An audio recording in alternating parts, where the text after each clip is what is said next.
Hello everyone, welcome to Hindi voice. Munshi Premchand ji की कहानी दो बैलों की कथा। जानवरों में गधा सबसे ज़्यादा बुद्धिमान समझा जाता है। हम जब किसी आदमी को पहले दर्जे का बेवकूफ़ कहना चाहते हैं तो उसे गधा कहते हैं। गधा सचमुच बेवकूफ़ है या उसके सीधेपन, उसके निरापद सहिष्णुता ने उसे यह पदवी दे दी है, इसका निश्चय नहीं किया जा सकता। गाय सींग मारती है। ब्याही हुई गाय तो अनायास ही सिंहनी का रूप धारण कर लेती है। कुत्ता भी बहुत गरीब जानवर है, लेकिन कभी कभी उसे भी क्रोध आ ही जाता है। किंतु गधे को कभी क्रोध करते नहीं सुना, न देखा। जितना चाहो गरीब को मारो, चाहे जैसी खराब सड़ी हुई घास सामने डाल दो, उसके चेहरे पर कभी असंतोष की छाया भी नहीं दिखाई देगी। वैशाख में चाहे एक आध बार कुलेल कर लेता है, पर हमने तो उसे कभी खुश होते नहीं देखा। उसके चेहरे पर स्थायी विषाद स्थायी रूप से छाया रहता है। सुख दुख, हानि लाभ किसी भी दशा में उसे बदलते नहीं देखा। ऋषियों मुनियों के जितने गुण हैं वे सभी उसमें पराकाष्ठा को पहुंच गए हैं, पर आदमी उसे बेवकूफ़ कहता है। सद्गुणों का इतना अनादर। कदाचित सीधापन संसार के लिए उपयुक्त नहीं है। देखिए ना, भारतवासियों की अफ्रीका में क्या दुर्दशा हो रही है। क्यों अमेरिका में उन्हें घुसने नहीं दिया जाता? बेचारे शराब नहीं पीते, 4 पैसे कुसमय के लिए बचा कर रखते हैं, जी तोड़कर काम करते हैं, किसी से लड़ाई झगड़ा नहीं करते, 4 बातें सुनकर गम खा जाते हैं, फिर भी बदनाम है। कहा जाता है वे जीवन के आदर्श को नीचा करते हैं। अगर वे ईंट का जवाब पत्थर से देना सीख जाते तो शायद सभ्य कहलाने लगते। जापान की मिसाल सामने है। एक ही विजय ने उसे संसार की सभ्य जातियों में गण्य बना दिया। लेकिन गधे का एक छोटा भाई और भी है, जो उससे कम ही गधा है, और वह है बैल। जिस अर्थ में हम गधा का प्रयोग करते हैं, कुछ उसी से मिलते जुलते अर्थ में बछिया के ताऊ का भी प्रयोग करते हैं। कुछ लोग बैल को शायद बेवकूफ़ी में सर्वश्रेष्ठ कहेंगे, मगर हमारा विचार ऐसा नहीं है। बैल कभी कभी मारता भी है, कभी कभी अड़ियल बैल भी देखने में आता है, और भी कई रीतियों से अपना असंतोष प्रकट कर देता है। अतएव उसका स्थान गधे से नीचा है। झूरी के पास 2 बैल थे, हीरा और मोती। देखने में सुंदर, काम में चौकस, डील में ऊंचे। बहुत दिनों साथ रहते रहते दोनों में भाईचारा हो गया था। दोनों आमने सामने या आसपास बैठे हुए एक दूसरे से मूक भाषा में विचार विनिमय किया करते थे। एक दूसरे के मन की बात को कैसे समझा जाता है हम कह नहीं सकते। अवश्य ही उनमें कोई ऐसी गुप्त शक्ति थी जिससे जीवों में श्रेष्ठता का दावा करने वाला मनुष्य वंचित है। दोनों एक दूसरे को चाट कर सूंघ कर अपना प्रेम प्रकट करते। कभी कभी दोनों सींग भी मिला लिया करते थे, विग्रह के नाते से नहीं, केवल विनोद के भाव से, आत्मीयता के भाव से। जैसे दोनों में घनिष्ठता होते ही धौल धप्पा होने लगता है। इसके बिना दोस्ती कुछ फुसफुसी, कुछ हल्की सी रहती है, फिर ज़्यादा विश्वास नहीं किया जा सकता। जिस वक्त ये दोनों बैल हल या गाड़ी में जोत दिए जाते और गर्दन हिला हिला कर चलते, उस समय हरेक की चेष्टा होती कि ज़्यादा से ज़्यादा बोझ मेरी ही गर्दन पर रहे। दिन भर के बाद दोपहर या संध्या को दोनों खुलते तो एक दूसरे को चाट चूट कर अपनी थकान मिटा लिया करते। नान में खली भूसा पड़ जाने के बाद दोनों साथ उठते, साथ नान में मुंह डालते और साथ ही बैठते थे। एक मुंह हटा लेता तो दूसरा भी हटा लेता था। संयोग की बात, झूरी ने एक बार गोई को ससुराल भेज दिया। बैलों को क्या मालूम वे कहाँ भेजे जा रहे हैं। समझे मालिक ने हमें बेच दिया। अपना यो बेचा जाना उन्हें अच्छा लगा या बुरा कौन जाने, पर झूरी के साले गया को घर तक गोई ले जाने में दांतों पसीना आ गया। पीछे से हाँकता तो दोनों दाएं बाएं भागते, या पकड़कर आगे से खींचता तो दोनों पीछे की ओर से जोर लगाते, मारता तो दोनों सींग नीचे करके हुंकारते। अगर ईश्वर ने उन्हें वाणी दी होती तो झूरी से पूछते, तुम हम गरीबों को क्यों निकाल रहे हो? हमने तो तुम्हारी सेवा करने में कोई कसर नहीं उठा रखी। अगर इतनी मेहनत से काम न चलता था और काम ले लेते। हमें तो तुम्हारी चाकरी में मर जाना कबूल था। हमने कभी दाने चारे की शिकायत नहीं की। तुमने जो कुछ खिलाया वो सिर झुकाकर खा लिया। फिर भी तुमने हमें इस जालिम के हाथ क्यों भेज दिया? संध्या समय दोनों बैल अपने नए स्थान पर पहुंचे। दिन भर के भूखे थे, लेकिन जब नान में लगाए गए तो एक ने भी उसमें मुंह नहीं डाला। दिल भारी हो रहा था। जिसे उन्होंने अपना घर समझ रखा था वह आज उनसे छूट गया। ये नया घर, नया गांव, नए आदमी उन्हें बेगाने से लगते थे। दोनों ने अपनी मूक भाषा में सलाह की, एक दूसरे को कनखियों से देखा और लेट गए। जब गांव में सोता पड़ गया तो दोनों ने जोर मारकर पगहा तुड़ा डाले और घर की तरफ चले। पगहे बहुत मजबूत थे। अनुमान न हो सकता था कि कोई बैल उन्हें तोड़ सकेगा। पर इन दोनों में इस समय दूनी शक्ति आ गई थी। एक एक झटके में रस्सियां टूट गई। झूरी प्रातःकाल सोकर उठा तो देखा कि दोनों बैल चरनी पर खड़े हैं। दोनों की गर्दनों में आधा आधा गराव लटक रहा था। घुटने तक पाँव कीचड़ से भरे हैं और दोनों की आंखों में विद्रोहमय स्नेह झलक रहा है। झूरी बैलों को देखकर स्नेह से गदगद हो गया। दौड़कर उन्हें गले लगा लिया। प्रेमालिंगन और चुंबन का वह दृश्य बड़ा ही मनोहर था। घर और गांव के लड़के जमा हो गए और तालियां बजा बजाकर उनका स्वागत करने लगे। गांव के इतिहास में यह घटना अभूतपूर्व न होने पर भी महत्वपूर्ण थी। बाल सभा ने निश्चय किया, दोनों पशुवीरों का अभिनंदन पत्र देना चाहिए। कोई अपने घर से रोटियां लाया, कोई गुड़, कोई चोकर, कोई भूसी। एक बालक ने कहा, ऐसे बैल किसी के पास न होंगे। दूसरे ने समर्थन किया, इतनी दूर से दोनों अकेले चले आए। तीसरा बोला, बैल नहीं है वे, उस जन्म के आदमी हैं। इसका प्रतिवाद करने का किसी को साहस नहीं हुआ। झूरी की स्त्री ने बैलों को द्वार पर देखा तो जल उठी। बोली, कैसे नमकहराम बैल है कि एक दिन वहाँ काम न किया, भाग खड़े हुए। झूरी अपने बैलों पर यह आक्षेप न सुन सका। नमक हराम क्यों है? चारा दाना न दिया होगा तो क्या करते? स्त्री ने रोब के साथ कहा, बस तुम ही तो बैलों को खिलाना जानते हो, और तो सभी पानी पिला पिला कर रखते हैं। झूरी ने चिढ़ाया, चारा मिलता तो क्यों भागते? स्त्री चिढ़ गई, भागे इसलिए कि वे लोग तुम जैसे बुद्धों की तरह बैल को सहलाते नहीं, खिलाते हैं तो रगड़ कर जोतते भी है। ये दोनों ठहरे कामचोर, भाग निकले। अब देखो कहाँ से खली और चोकर मिलता है। सूखे भूसे के सिवा कुछ न दूंगी, खाए चाहे मरे। वही हुआ। मजूर की बड़ी ताकीद की गई कि बैलों को खाली सूखा भूसा दिया जाए। बैलों ने नान में मुंह डाला तो फीका फीका, न कोई चिकनाहट न कोई रस। क्या खाए? आशा भरी आंखों से द्वार की ओर ताकने लगे। झूरी ने मजूर से कहा, थोड़ी सी खली क्यों नहीं डाल देते भी? मालकिन मुझे मार ही डालेगी। चुरा कर डाला। ना दादा, पीछे से तुम भी उन्हीं की से कहोगे। दूसरे दिन झूरी का साला फिर आया और बैलों को ले चला। अब कि उसने दोनों को गाड़ी में जोता। 2-4 बार मोती ने गाड़ी को खाई में गिराना चाहा, पर हीरा ने संभाल लिया। वो ज़्यादा सहनशील था।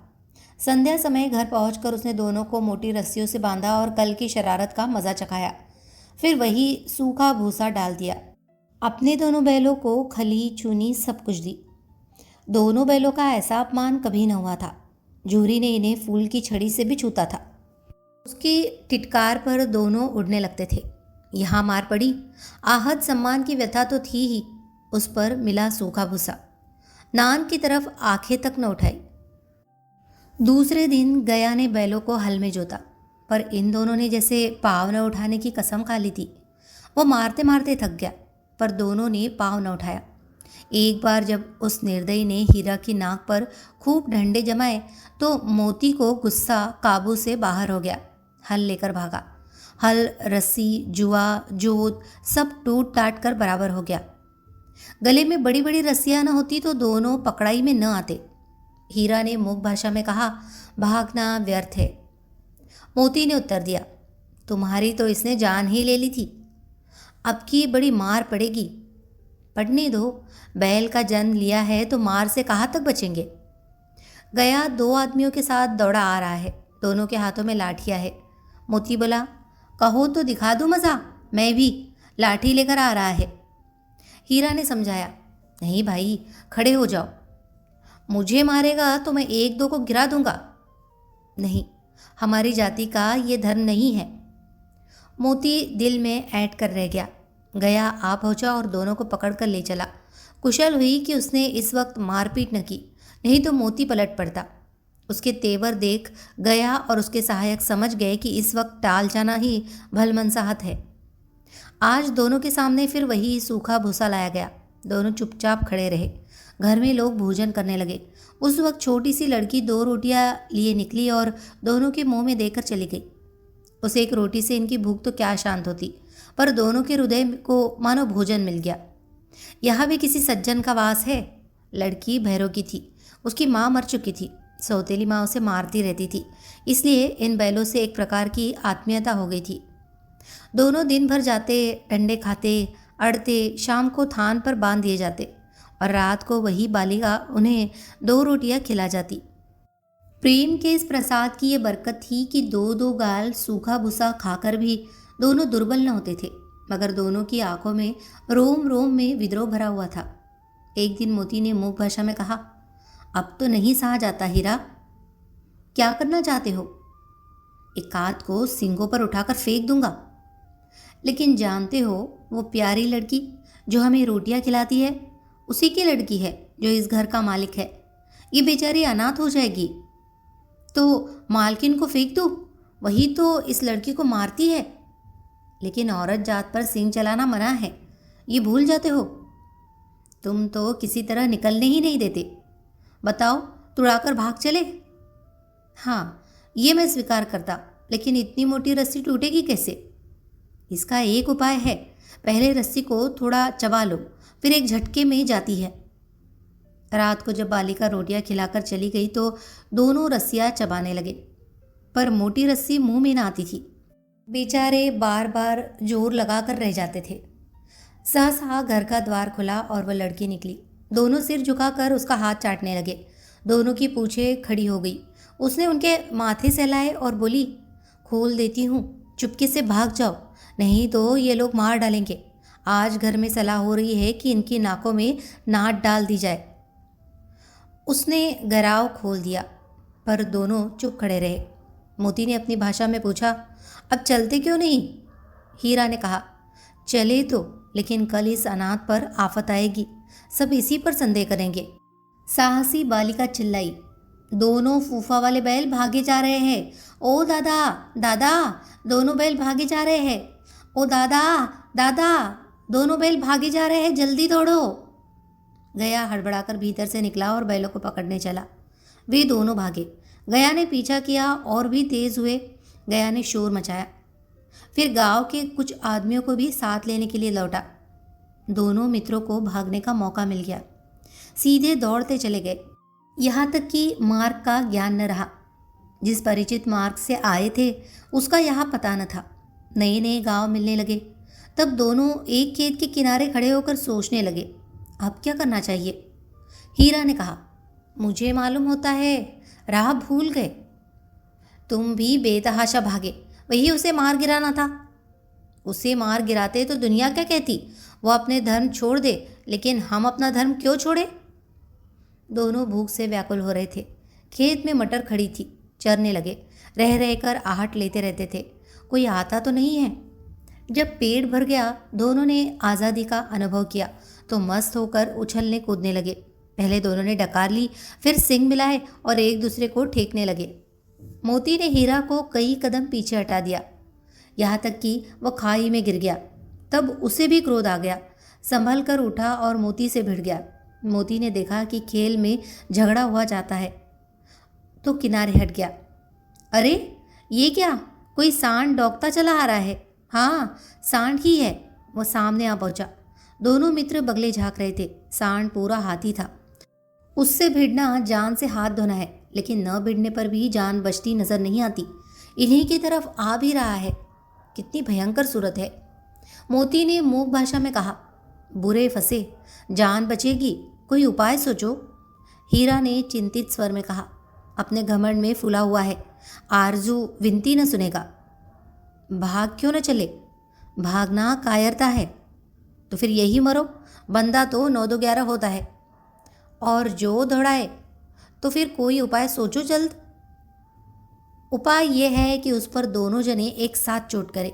मैं आगे से रगेड़ता हूँ, तुम पीछे से रगेदो। दोहरी मार पड़ेगी तो भाग खड़ा होगा। मेरी ओर झपटे, तुम बगल से उसके पेट में सींग घुसेड़ देना। जान जोखिम है पर दूसरा उपाय नहीं है। दोनों मित्र जान हथेली पर लेकर लपके। सांड को भी संगठित शत्रुओं से लड़ने का तजुर्बा न था। वह तो एक शत्रु से मल्लयुद्ध करने का आदी था। जो ही हीरा पर झपटा, मोती ने पीछे से दौड़ाया। सांड उसकी तरफ मुड़ा तो हीरा ने रगेदा। सांड चाहता था कि एक एक करके दोनों को गिरा ले, पर ये दोनों भी उस्ताद थे, उसे वो अवसर न देते थे। एक बार सांड झल्ला कर हीरा का अंत कर देने के लिए चला कि मोती ने बगल से आकर उसके पेट में सींग भोंक दिया। सांड क्रोध में आकर पीछे फिरा तो हीरा ने दूसरे पहलू में सींग चुभा दिया। आखिर बेचारा जख्मी होकर भागा और दोनों मित्रों ने दूर तक उसका पीछा किया, यहाँ तक कि सांड बेदम होकर गिर पड़ा। तब दोनों ने उसे छोड़ दिया। दोनों मित्र जीत के नशे में झूमते चले जाते थे। मोती ने सांकेतिक भाषा में कहा, मेरा जी चाहता था कि बच्चा को मार ही डालूं। हीरा ने तिरस्कार किया, गिरे हुए बहरी पर सिंह न चलाना चाहिए। ये सब ढोंग है, बहरी को ऐसा मारना चाहिए कि फिर न उठे। अब घर कैसे पहुंचेंगे सोचो, पहले कुछ खा ले तो सोचे। सामने मटर का खेत था ही, मोती उसमें घिस गया। हीरा मना करता रहा पर उसने एक न सुनी। अभी 2 ही 4 ग्रास खाए थे कि आदमी लाठियाँ लिए दौड़ पड़े और दोनों मित्र को घेर लिया। हीरा तो मेड़ पर था, निकल गया। मोती सींचे हुए खेत में था, उसके खुर कीचड़ में धंसने लगे, न भाग सका। पकड़ लिया। हीरा ने देखा संगी संकट में है तो लौट पड़ा, फंसेंगे तो दोनों फंसेंगे। रखवालों ने उसे भी पकड़ लिया। प्रातःकाल दोनों मित्र कांजी हाउस में बंद कर दिए गए। दोनों मित्रों को जीवन में पहली बार ऐसा साबिका पड़ा था कि सारा दिन बीत गया और खाने को एक तिनका भी न मिला। समझ में न आता था ये कैसा स्वामी है। इससे तो गया फिर भी अच्छा था। यहाँ कई भैंसें थी, कई बकरियाँ, कई घोड़े, कई गधे, पर किसी के सामने चारा न था। सब जमीन पर मुर्दों की तरह पड़े थे। कई तो इतने कमज़ोर हो गए थे कि खड़े भी न हो सकते थे। सारा दिन मित्र फाटक की ओर टकटकी लगाए रहते, पर कोई चारा न लेकर आता दिखाई दिया। तब दोनों ने दीवार की नमकीन मिट्टी चाटनी शुरू की, पर इससे क्या तृप्ति होती। रात को भी जब कुछ भोजन न मिला तो हीरा के दिल में विद्रोह की ज्वाला दहक उठी। मोती से बोला, अब नहीं रहा जाता मोती। मोती ने सिर लटकाए हुए जवाब दिया, मुझे तो मालूम होता है कि प्राण निकल रहे हैं। आओ दीवार तोड़ डाले। मुझसे तो अब कुछ नहीं होगा, बस इसी बूथ पर अकड़ते थे। सारी अकड़ निकल गई। बाड़े की दीवार कच्ची थी, हीरा मजबूत तो था ही। अपने नुकीले सिंग दीवार में गड़ा दिए और जोर से मारा तो मिट्टी का एक चिप्पड़ निकल आया। फिर तो उसका साहस बढ़ा। उसने दौड़ दौड़ कर दीवार पर चोटें की और हर चोट में थोड़ी थोड़ी मिट्टी गिराने लगा। उसी समय कांजी हाउस का चौकीदार लालटेन लेकर जानवरों की हाजिरी लेने आ निकला। हीरा का उद्दंडपन देखकर उसे कई डंडे रसीद किए और मोटी सी रस्सी से बांध दिया। मोती ने पड़े पड़े कहा, आखिर मार खाई, क्या मिला? अपने बूते भर जोर तो मार दिया। ऐसा जोर मारना किस काम का कि और बंधन में पड़ गए। जोर तो मारता ही जाऊंगा, चाहे कितने ही बंधन पड़ते जाए। जान से हाथ धोना पड़ेगा, कुछ परवाह नहीं, यूँ भी तो मरना ही है। सोचो, दीवार खुद जाती तो कितनी जानें बच जाती। इतने भाई यहाँ बंद है, किसी की देह में जान नहीं है। 2-4 दिन यही हाल रहा तो मर जाएंगे। हाँ ये बात तो है। अच्छा तो ला, फिर मैं भी जोर लगाता हूँ। मोती ने फिर दीवार में सिंग मारा, थोड़ी सी मिट्टी गिरी और फिर हिम्मत बढ़ी। फिर तो वह दीवार में सिंग लगाकर इस तरह जोर करने लगा मानो किसी प्रतिद्वंदी से लड़ रहा है। आखिर कोई 2 घंटे की जोर आजमाई के बाद दीवार ऊपर से लगभग 1 हाथ गिर गई और उसने दूनी शक्ति से दूसरा धक्का मारा तो आधी दीवार गिर पड़ी। दीवार का गिरना था कि अधमरे से पड़े हुए सभी जानवर चेत उठे। तीनों घोड़ियां सरपट भाग निकली, फिर बकरियां निकली, इसके बाद भैंस भी खसक गई, पर गधे अभी तक जो के त्यों खड़े थे। हीरा ने पूछा, तुम दोनों क्यों नहीं भाग जाते? एक गधे ने कहा, जो कहीं फिर पकड़ लिया जाए तो क्या हरज है, अभी तो भागने का अवसर है। हमें तो डर लगता है, हम यहीं पड़े रहेंगे। आधी रात से ऊपर जा चुकी थी। दोनों गधे अभी तक खड़े सोच रहे थे कि भागे या ना भागे, और मोती अपने मित्र की रस्सी तोड़ने में लगा हुआ था। जब वह हार गया तो हीरा ने कहा, तुम जाओ, मुझे यहीं पड़ा रहने दो, शायद कहीं भेंट हो जाए। मोती ने आंखों में आंसू लाकर कहा, तुम मुझे इतना स्वार्थी समझते हो? हीरा, हम और तुम इतने दिनों एक साथ रहे हैं, आज तुम विपत्ति में पड़ गए हो तो मैं तुम्हें छोड़कर अलग हो जाऊं? हीरा ने कहा, बहुत मार पड़ेगी, लोग समझ जाएंगे ये तुम्हारी शरारत है। मोती ने गर्व से बोला, जिस अपराध के लिए तुम्हारे गले में बंधना पड़ा, उसके लिए अगर मुझे मार पड़े तो क्या चिंता। इतना तो हो ही गया है कि 9-10 प्राणियों की जान बच गई, वे सब तो आशीर्वाद देंगे। ये कहते हुए मोती ने दोनों गधों को सींगों से मार मार कर बाड़े से बाहर निकाला और तब अपने बंधु के पास आकर सो रहा। भोर होते ही मुंशी और चौकीदार तथा अन्य कर्मचारियों में कैसी खलबली मची, इसके लिखने की ज़रूरत नहीं। बस इतना ही काफ़ी है कि मोती की खूब मरम्मत हुई और उसे भी मोटी रस्सी से बांध दिया गया। 1 सप्ताह तक दोनों मित्र वहाँ बंधे पड़े रहे। किसी ने चारे का एक तृण भी न डाला। हाँ, एक बार पानी दिखा दिया जाता था, यही उनका आधार था। दोनों इतने दुर्बल हो गए थे कि उठा तक नहीं जाता था। ठठरियाँ निकल आई थी। एक दिन बाड़े के सामने डुग्गी बजने लगी और दोपहर होते होते वहाँ 50-60 आदमी जमा हो गए। तब दोनों मित्र निकाले गए और लोग आकर उनकी सूरत देखते और मन फीका करके चले जाते। ऐसे मृतक बैलों का कौन खरीदार होता? सहसा एक दड़ियल आदमी, जिसकी आंखें लाल थी और मुद्रा अत्यंत कठोर, आया और दोनों मित्र के कुल्हों में उंगली गोद कर मुंशी जी से बात करने लगा। चेहरा देखकर अंतर्ज्ञान से दोनों मित्रों का दिल कांप उठे। वह कौन है और क्यों टटोल रहा है, इस विषय में उन्हें कोई संदेह न हुआ। दोनों ने एक दूसरे को भीत नेत्रों से देखा और सिर झुका लिया। हीरा ने कहा, गया के घर से नाहक भागे, अब तो जान न बचेगी। मोती ने अश्रद्धा के भाव से उत्तर दिया, कहते हैं भगवान सबके ऊपर दया करते हैं, उन्हें हमारे ऊपर दया क्यों नहीं आती?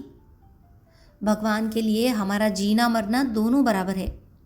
चलो, अच्छा ही है, कुछ दिन उसके पास तो रहेंगे। एक बार उस भगवान ने उस लड़की के रूप में हमें बचाया था, क्या अब न बचाएंगे? ये आदमी छुरी चलाएगा, देख लेना। तो क्या चिंता है, मांस, खाल, सिंग, हड्डी सब किसी के काम आ जाएगा। नीलाम हो जाने के बाद दोनों मित्र उस दड़ियल के साथ चले। दोनों की बोटी बोटी काँप रही थी, बेचारे पाँव तक न उठा सकते थे, पर भय के मारे गिरते पड़ते भागे जाते थे, क्योंकि वह जरा भी चाल धीमी हो जाने पर डंडा जमा देता था। राह में गाय बैलों का एक रेवड़ हरे भरे हार में चरता नजर आया। सभी जानवर प्रसन्न थे, चिकने चपल, कोई उछलता था, कोई आनंद से बैठा पागुर करता था। कितना सुखी जीवन था इनका, पर कितने स्वार्थी है सब। किसी को चिंता नहीं कि उनके 2 भाई बधिक के हाथ पड़े कैसे दुखी है। सहसा दोनों को ऐसा मालूम हुआ कि परिचित रहा है। हाँ, इसी रास्ते से गया उन्हें ले गया था। वही खेत, वही बाग, वही गांव मिलने लगे। प्रतिक्षण उनकी चाल तेज होने लगी। सारी थकान, सारी दुर्बलता गायब हो गई। आह, ये लो, अपना ही हार आ गया। इसी कुएं पर हम पूर चलाने आया करते थे, यही कुआं है।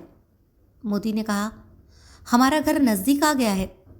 हीरा बोला, भगवान की दया है, मैं तो अब घर भागता हूँ। ये जाने देगा? इसे मैं मार गिराता हूँ। नहीं नहीं, दौड़कर थान पर चलो, वहाँ से आगे हम न जाएंगे। दोनों उन्मत्त होकर बछड़ों की भांति कुलेले करते हुए घर की ओर दौड़े। वो हमारा थान है। दोनों दौड़कर अपने थान पर आए और खड़े हो गए। दड़ियल भी पीछे पीछे दौड़ा चला आता था। झूरी द्वार पर बैठा धूप खा रहा था। बैलों को देखते ही दौड़ा और उन्हें बारी बारी से गले लगाने लगा। मित्रों की आंखों से आनंद के आंसू बहने लगे। एक झूरी का हाथ चाट रहा था। दड़ियल ने जाकर बैलों की रस्सियां पकड़ ली। झूरी ने कहा, मेरे बैल है। तुम्हारे बैल कैसे है? मैं मवेशी खाने से नीलाम लिए आता हूँ। मैं तो समझता हूँ चुराए लिए जाते हो। चुपके से चले जाओ, मेरे बैल है, मैं बेचूंगा तो बिकेंगे, किसी को मेरे बैल नीलाम करने का क्या अख्तियार है? जाकर थाने में रपट कर दूंगा। मेरे बैल है, इसका सबूत यह है, मेरे द्वार पर खड़े हैं। दड़ियल झल्लाकर बैल को ज़बरदस्ती पकड़ ले जाने के लिए बढ़ा। उसी वक्त मोती ने सिंग चलाया। दड़ियल पीछे हटा। मोती ने पीछा किया। दड़ियल भागा। मोती पीछे दौड़ा। गांव के बाहर निकल जाने पर वह रुका। पर खड़ा दड़ियल का रास्ता वो देख रहा था। दड़ियल दूर खड़ा धमकियां दे रहा था, गालियां निकाल रहा था, पत्थर फेंक रहा था और मोती विजयी शूर की भांति उसका रास्ता रोके खड़ा था। गांव के लोग ये तमाशा देखते थे और हंसते थे। जब दड़ियल हार कर चला गया तो मोती अकड़ता हुआ लौटा। हीरा ने कहा, मैं तो डर गया था कि तुम कहीं गुस्से में आकर मार न बैठो। अब ना आएगा, आएगा तो दूर से ही खबर लूँगा। देखो कैसे ले जाता है। जो गोली मरवा दे। मर जाऊँगा पर उसके काम ना आऊँगा। हमारी जान को कोई जान ही नहीं समझता, इसीलिए कि हम इतने सीधे हैं। ज़रा देर में नांदों में खली, भूसा, चोकर और दाना भर दिया गया और दोनों मित्र खाने लगे। झूरी खड़ा दोनों को सहला रहा था। वो उनसे लिपट गया। झूरी की पत्नी भी भीतर से दौड़ी दौड़ी आई। उसने आकर दोनों बैलों के माथे चूम लिए। कहानी अगर आपको पसंद आई हो तो प्लीज़ इसे लाइक करें, शेयर करें और कमेंट करें। और मुंशी प्रेमचंद जी की सभी कहानियों को सुनने के लिए हमारे चैनल को सब्सक्राइब करना न भूलें। धन्यवाद।